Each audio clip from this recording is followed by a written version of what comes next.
میں بھی پڑھتا ہوں تو فرمایا انما المشرکون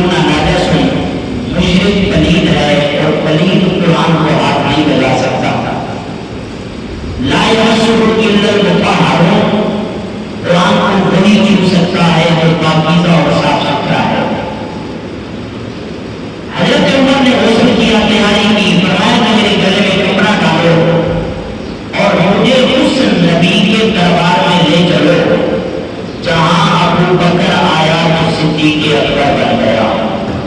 سارے کہہ دیجیے سبحان اللہ. ابو بکر آیا تو صدیق اکبر بن گیا، عثمان آیا تو سخیوں کا بادشاہ بن گیا، اور فرمایا کہ مولا علی آیا تو کرم اللہ وجہہ الکریم بن گیا. فرمایا کہ اس نبی کے دربار لے چلو. اب قربان جائیں حضرت سیدنا عمر بن خطاب گلے میں کپڑا ہے، اللہ حضرت سیدنا عمر بن خطاب سرکار کی بارگاہ میں حاضر ہوئے. غلام پریشان ہے، سرکار نے فرمایا یہ عمر نہیں آ رہا، میری دعا آ رہی ہے، یہ میری دعا آ رہی ہے. جناب عمر جب حضور کی بارگاہ میں آیا، نبی بھی بڑے توجہ طلب نملہ ہے. سرکار نے پوچھا عمر آنے کا پروگرام کیا تھا؟ آنے کا پروگرام کیا تھا؟ حضرت عمر نے حضرت عمر نے عرض کی میں آپ کا سر لینے کے لیے آ رہا تھا، میں آپ کا سر لینے کے لیے آ رہا تھا. میرے نبی نے فرمایا آپ کیا پروگرام ہے، آپ کیا پروگرام ہے؟ اب جناب عمر نے عرض کیا اب تو تمنا یہ ہے کہ عمر کا سر ساری عمر حضور کے قدموں میں پڑا ہے. عمر کا سر ساری عمر نبی کے قدموں میں پڑا ہے. اللہ اکبر.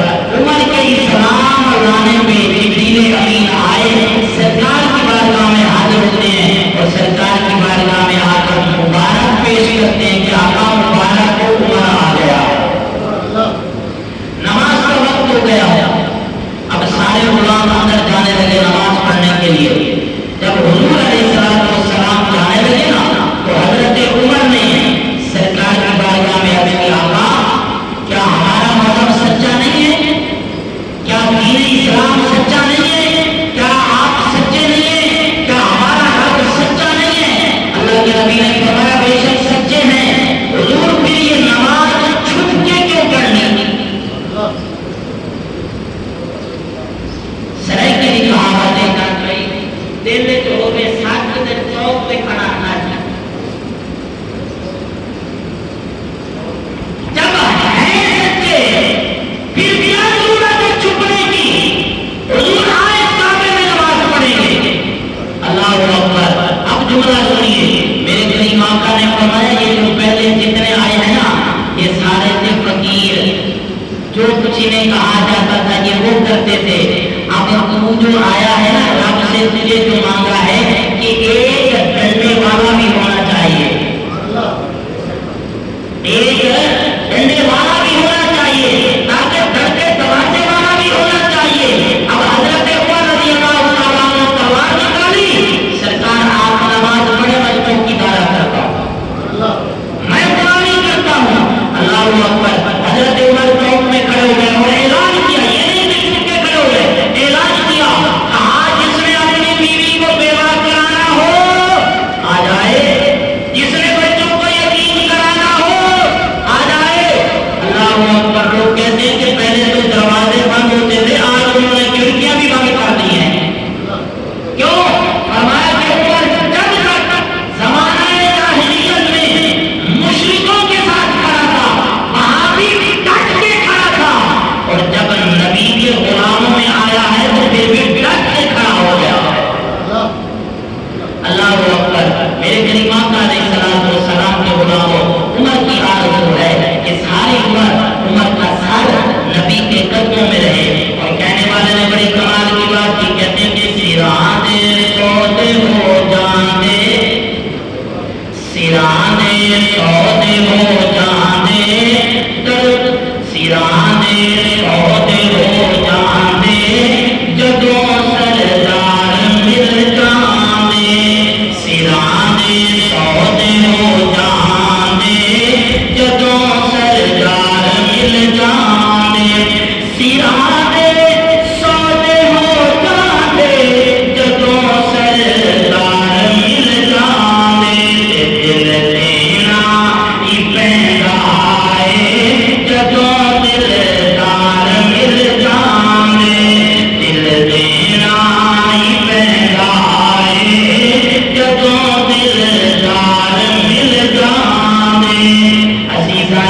مانیے کل میرے کریم آقا علیہ السلام کے غلاموں جناب عمر آئے دین اسلام میں اسلام کو عزت مل گئی. اب جناب عمر کی باتیں جو عمر سوچتا ہے اسی کے مطابق قرآن آتا ہے, اسی کے مطابق قرآن نازل ہوتا ہے. میں نے ایک جگہ پہ پڑھا کہ قرآن مجید کے 16 مقامات ایسے ہیں جو جناب عمر نے سوچا, ادھر اللہ نے قرآن کی آیت بھیج دی. تاریخ ابن اثاثر کے اندر یہ بات موجود ہے. فرمایا کہ اور لکھنے والے بھی روایت کرنے والے بھی مولا کائنات سیدنا علی المرتضی مولا کائنات کا فرماتے کہ ان فی القرآن لقرآن من رائے عمر.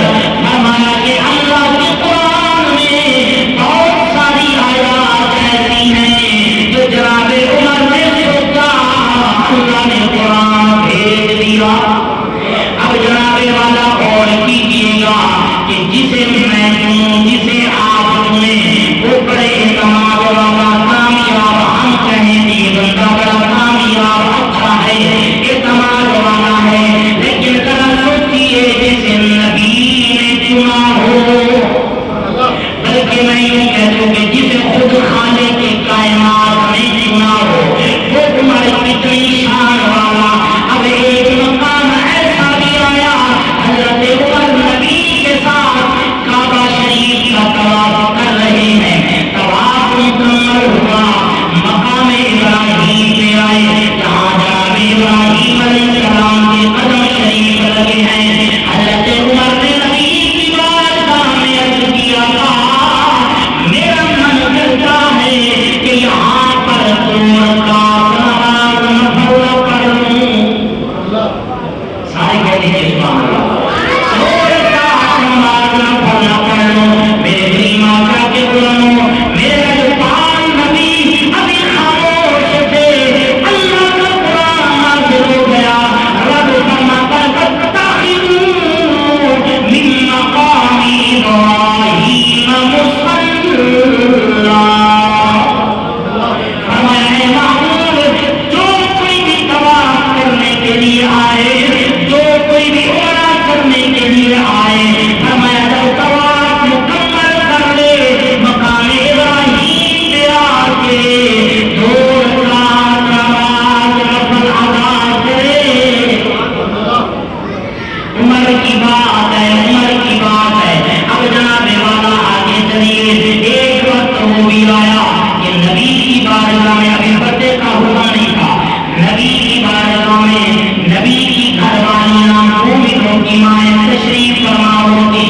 باہر سے کوئی ایک بندہ آیا وہ بھی آ گیا, دوسرا بھی آ گیا, تیسرا چوتھا پانچواں لوگ آ جاتے. نبی کی گھر والیاں بیٹھی رہتی. اب حضرت عمر کو ناپسند ہوا کہ نبی کی گھر والیاں بیٹھی ہوں, باہر کے لوگ بھی آگے بیٹھ جائیں. اللہ کے نبی کی بارگاہ میں عرض کرتے ہیں یا رسول اللہ اپنی گھر والیوں سے کہہ دیں کہ جب کوئی باہر سے آ جائے پھر وہ اندر تشریف لے جائیں. ابھی نبی نے حکم نہیں کیا, اللہ کا قرآن نازل ہو گیا. بے نیاز رب نے ارشاد فرمایا وَإِذَا سَأَلْتُمُوهُنَّ مَتَاعًا فَاسْأَلُوهُنَّ مِنْ وَرَاءِ حِجَابٍ. اے نبی کی گھر والیوں فرمایا حجاب کر لو, پردے کر لو.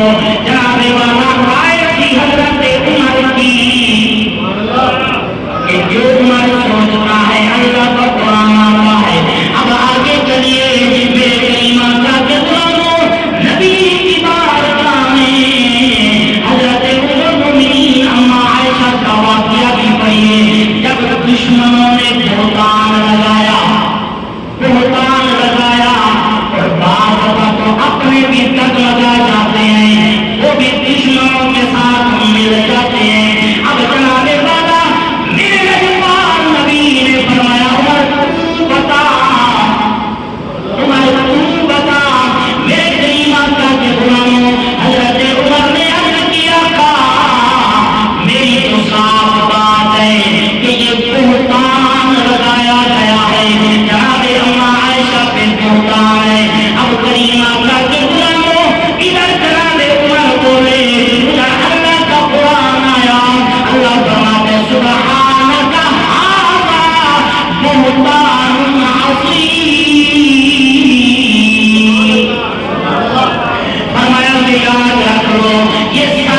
کو پڑھائے جو عمر کہہ رہا ہے وہ سچ ہے۔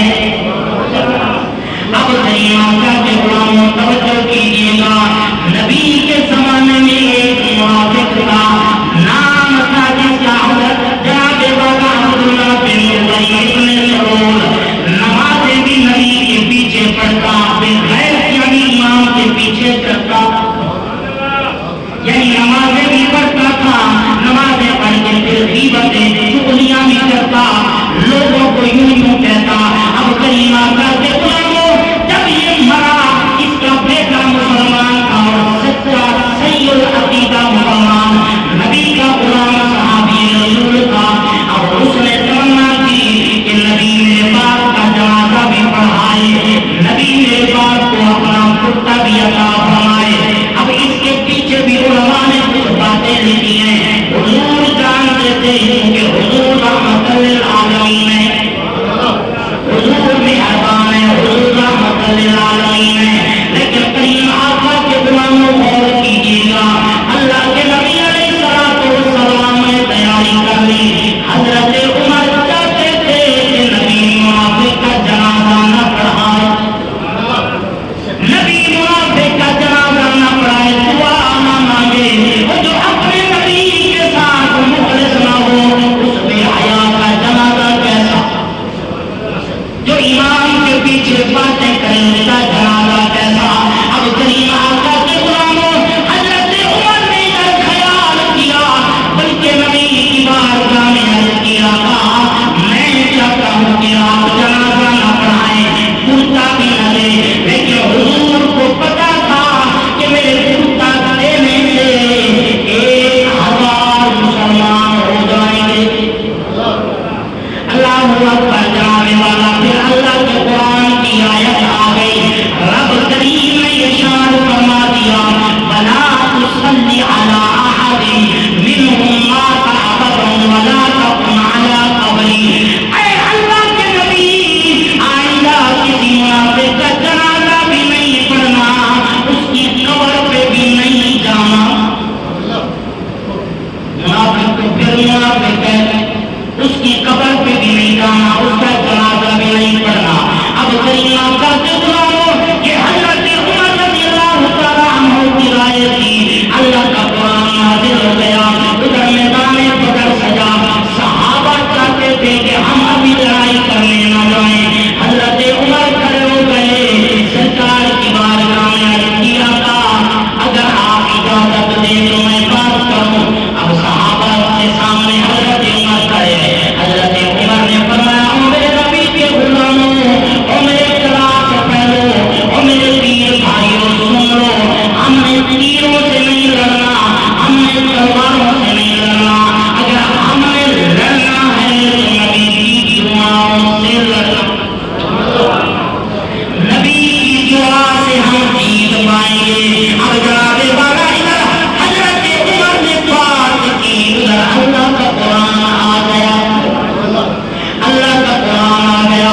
اب میرے کریم آقا کے غلاموں، جناب عمر کا زمانہ، دریائے نیل چلتا ہے، بند ہو جاتا ہے، گورنر ہے مصر کے حضرت عمرو بن عاص، حضور کے غلام ہیں، حضرت عمر کو خط لکھا، دریائے نیل کے بارے میں بتایا کہ جب 10 سال بعد ایک کماری لڑکی بنا سماج کے دریا میں نہ ڈالی جائے، دریا میں نہ چلتا۔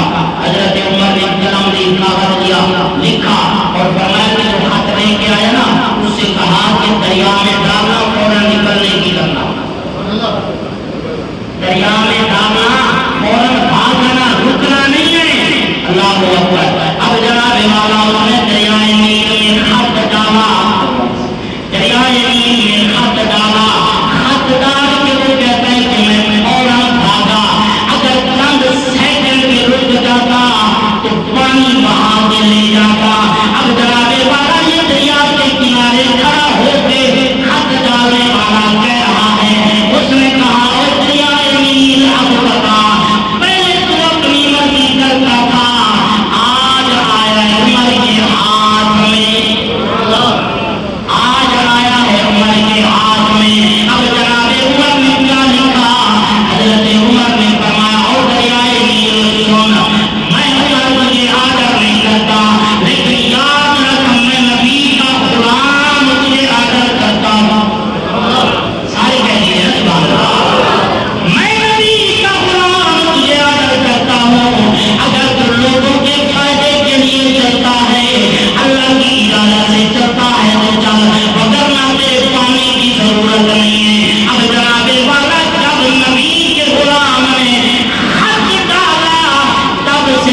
میل بند نہیں ہوا.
آنے